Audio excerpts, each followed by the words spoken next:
because intimidation in photography is really quite something. You know, you've got your superstars, and you think that they have all these magical powers and everything like that. And so I was in this odd situation of having the same last name as a very famous photographer, Gary Fong. And so not only, you know, did I fill up all of my speaking rooms, but one year I went to the Hawaii State Convention. There were 650 people, and I was a judge in print competition. So, you know, I'm there to give a seminar, and they go, well, you know, Mr. Fong, aren't you joining us with the print competition? I said, okay, fine.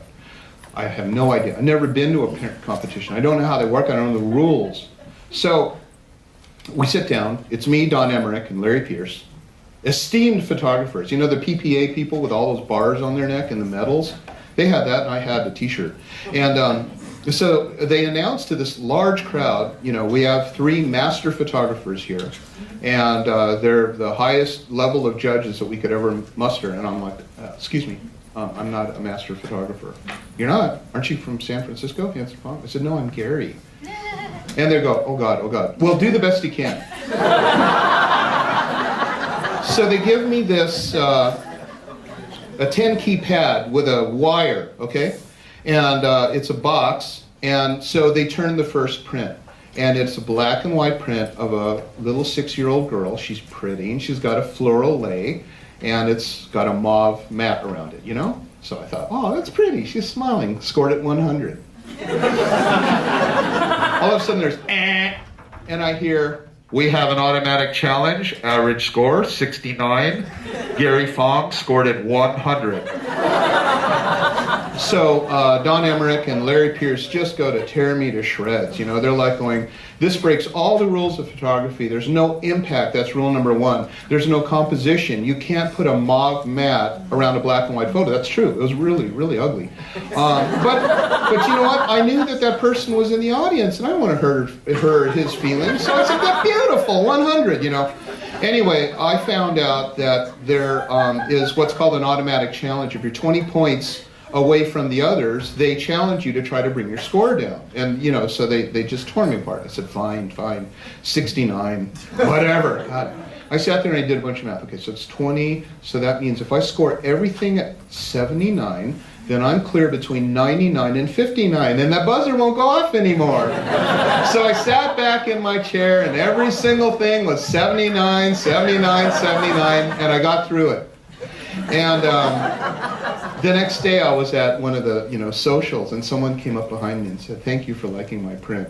And, you know, it was sweet. And I was the laughingstock, and you know what was the unfortunate thing is my seminar was the next day. So it's just like, wow, who's this buffoon? He doesn't know photography, and he's supposed to teach us photography. But the result of that was that I was intimidated by what the experts did. And that's the hardest thing to break out of. It really is. It's hard to carve your own path and say, you know, I'm gonna do my own thing. And this is where fads come from. So I've collected the top 10 photo fads that I've seen come and go. You'll love these. The first one, well, it's in there, but the old-time Western photo. Hey now, remember those? You'd go in and you'd wear the outfits and they'd sepia tone it, and that was actually a very viable business. You know, there were people in studios and they made money at it. But again, as we look back at that, we laugh because it's trivial and it's funny and it's like wearing a mullet. It's old-fashioned. Glamour shots, huge, huge thing. Man, oh man, if you were on AOL back in the 80s, every woman's profile picture was a glamour shot. And soft filter and just makeup beyond belief, and you know, all the stuff. And so I looked this up on the internet, and I got this collection. And then of course there's selective color. Okay, we're all guilty of maybe trying it once, but I did a search and I found this, you know. So selective color is when you take a color photo and you black and white the entire groom, but you leave his rose red. Woo! That's so cool. It's artistic, and man, it really brings back the memories. How about wedding party jumping in the air? You know, that worked for a lot of people, and it didn't really work for me because Dennis Reggie was my best man. I didn't want to see him jump. It's just kind of, I didn't want to put him through that. But you know, and that's maybe come and go, but this is a current one. A lot of people do it. Vintage couch in a field. You know what? I did a search, Google image search for that. Look at how many pulled up. 5.2 million results, and every single one of them look like that. And I'm amazed at it. And I say, I'm a couch photographer, and I use people as props. What differentiates you from the other vintage couch in a field photographer, other than maybe your couch is cooler? Or something, I don't know. But I do know that this girl in my town in Canada started adding a chandelier, a dresser, and a manual typewriter. And she got, you know, a little bit more business than others. So how about this one? Portrait of a baby hanging on a sling. I used to joke, hey, I'm here to photograph your infant. Do you have anywhere I can hang this thing? Intentional lens flare. Now, as a photographer, I'm about bringing back memories. But if I'm stopping what I'm doing to make sure that I've got that sun coming into my thing before I shoot, then I'm not responding to emotions or memories or true moments. I'm actually letting the prop guide my photography. And this is what winds up happening in fads. You let the prop become the subject, not the subject. Like portraiture on train tracks. It's everywhere. You can't believe how many search results I got out of that one. But you know what? We do that because we think that that's what the people want. Or we do that because we think that that's what the experts do, and we follow into that path. The trash the dress session. I've never understood that one for the life of me. I got two brides on fire. They might not be the same person, but the second person probably didn't know what they were doing like the first person, and the bride went up in smoke. You know, you heard about that girl in Canada who died because she got washed away by a creek during a trash the dress session.